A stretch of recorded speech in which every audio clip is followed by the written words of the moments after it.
Hello, viewers, and welcome back to the channel. For those of you who are stopping by for the first time, please do subscribe and smash that like button. I really would appreciate it, and I will continue to upload relative real estate content for all of you to enjoy.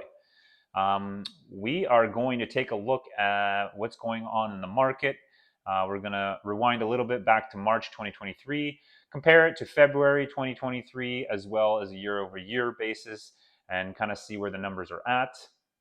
As we all know, Bank of Canada has continued to hold that prime rate, that overnight rate at 4.5%. So no change on the interest rates. So let's dive right into the numbers and see where we're at right now. So March 2023, number of sales was up 46% from February. So we had 240 sales in March, but we're still down 32% year over year from last year.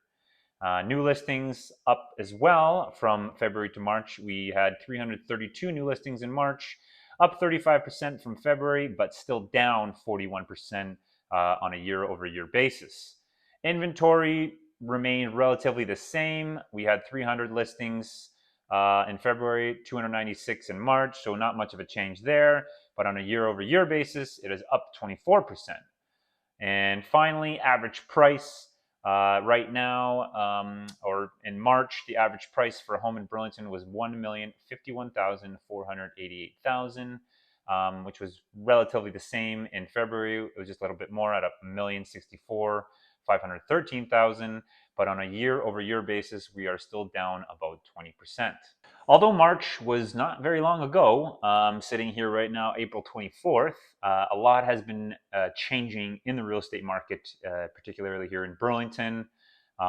Speaking to some of my colleagues in other parts of the GTA, they're seeing similar activity. Definitely an uptick in the number of buyers who are now actively looking in the real estate market to purchase residential property. The listings are up, but we are still seeing that there is a lack of supply for the amount of demand.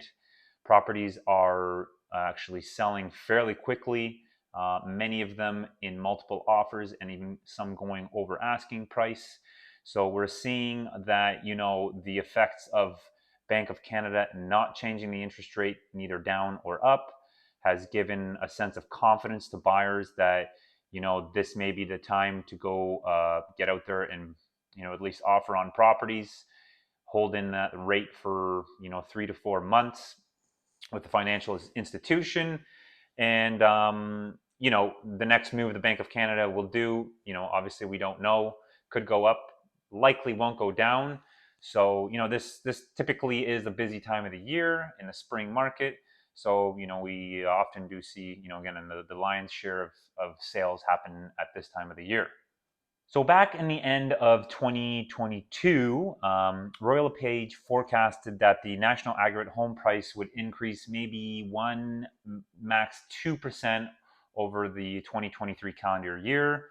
Since then, they have reforecasted that they believe now the aggregate home price, the national aggregate home price, will be closer to going up by 4.5% by the end of the 2023 calendar year. So you can see the activity has increased more than was forecasted.